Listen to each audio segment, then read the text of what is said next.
Esprit de Dieu, fais ton entrée. Le Saint-Esprit, fais ton entrée. Le Dieu Tout-Puissant, fais ton entrée. Fais ton entrée. Fais ton entrée. Dieu plein d'amour, fais ton entrée. Dieu plein de vie, fais ton entrée. Toi qui nous bénis, fais ton entrée. Fais ton entrée. Fais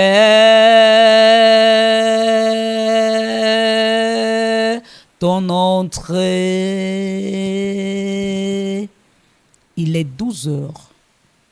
Midi chez vous, midi chez nous. Telle est cette émission. Alléluia. Bon midi à toi qui m'écoutes. Je suis la révérende prophète Uriel. Je suis venu en cette veille de 12 heures pour t'accompagner dans ce temps de prière. Généralement, l'heure de 12 heures, c'est une heure de pause même dans les sociétés. C'est une heure de pause même dans les bureaux. Alléluia. Et c'est en ces moments que tu dois profiter pour te retourner juste un peu à côté et de prendre quelques secondes pour dire merci à Dieu.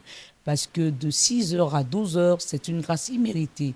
Il t'a protégé, il t'a gardé, et raison pour laquelle il nous donne encore de prier afin que notre après-soirée continue à être couverte dans sa grâce. Alléluia.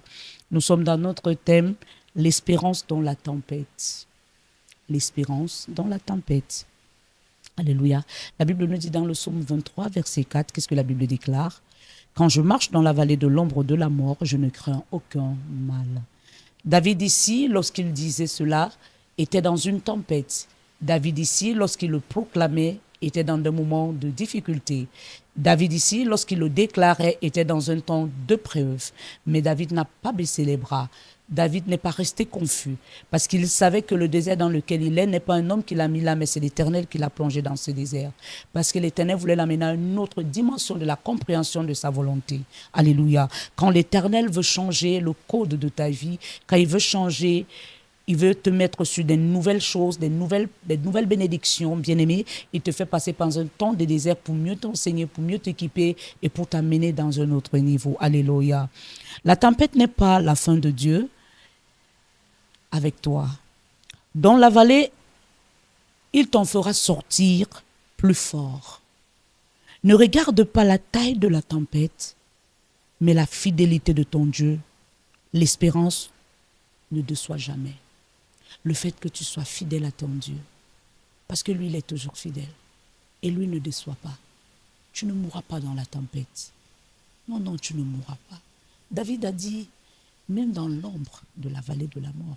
David n'était pas seulement dans une vallée, mais il était dans l'ombre de la vallée. Ça veut dire que les difficultés qu'il traversait étaient tellement lourdes. Mais malgré cela, il a prophétisé sur sa vie. Malgré cela, il a déclaré sur sa vie. Midi est une veille. Et c'est une heure à laquelle beaucoup de sorciers profitent pour détruire les vies. C'est une heure à laquelle beaucoup de personnes profitent pour jeter des sorts. C'est une heure à laquelle beaucoup de personnes profitent pour faire du mal. Et aujourd'hui, quand quelqu'un vient te faire du mal, il n'a pas besoin que tu sois de sa famille. Il peut te lancer un sort, même si tu n'es pas de sa famille. Mais la prière de 12 heures, c'est un temps où l'Éternel nous protège. La prière de 12 heures, c'est un temps où l'Éternel renvoie son manteau sur nous. La prière de 12 heures, c'est un temps où l'Éternel nous garde. Alléluia. L'Éternel te garde. L'Éternel rassure tes lendemains. Il ne t'abandonnera pas. Alléluia. Voilà pourquoi il dit, même dans l'ombre de la vallée de la mort, je ne crains aucun mal. Parce que celui qui a créé la vallée, il est avec moi. Celui qui a créé l'ombre, il est avec moi. Satan n'a que pris cela pour utiliser. Mais c'est mon Dieu qui a créé tout ça. Et je crois, parce que c'est lui le maître de toute création, je crois qu'au temps convenable, il parlera à la tempête et parlera à l'ombre. Alléluia. Et j'aimerais que tu partages ce moment avec moi, ce temps de prière. Élève ta voix, commence à rendre grâce à Dieu pour l'opportunité qu'il te donne de vivre ce désert. Parce que le désert t'amène quelque part. Le désert n'est pas pour te tuer, le désert n'est pas pour t'embrigader, le désert n'est pas pour te limiter, mais le désert est pour crucifier ta chair et t'amener dans un autre niveau. Élève ta voix, prie avec moi. Père, au nom de Jésus, je lève ma voix en cette veille pour te dire merci pour ce désert que je traverse, pour ces tribulations que je vis, pour ces rejets que je traverse, pour ces limitations que je vis, parce que je sais qu'après ceci, tu m'amènes quelque part. Au nom de Jésus-Christ, la bénédiction ne vient pas sans douleur. Aucune bénédiction ne vient sans douleur. Souviens-toi de la femme qui enfante. Demande à une femme qui a enfanté, elle te dira, tu vois mon fils Samuel, j'ai souffert avant de le mettre au monde. Tu vois ma fille Gertrude, j'ai eu des douleurs avant de la mettre au monde. Tu vois ma fille Marie, j'ai souffert avant de la mettre au monde. Je suis à l'intrépas de la mort, mais je ne suis pas morte. Mais après avoir vu mon bébé, j'étais dans une joie immense. Et laisse-moi te dire, chaque désert a pour bénédiction une bénédiction plus tard. Et rassure-toi, la bénédiction de l'Éternel est avec toi. Elle marche avec toi. Ne reste pas seul avec cette prière. Ne dors pas sans partager à quelqu'un d'autre. Ne reste pas à écouter cette prière pour toi seul. Parce que l'Éternel m'a oint pour les nations. Et par toi, quelqu'un pourra recevoir cette prière dans une nation. Alléluia. Et l'Éternel te fera du bien. L'Éternel te fera du bien. Parce qu'il est fidèle. Parce qu'il est fidèle.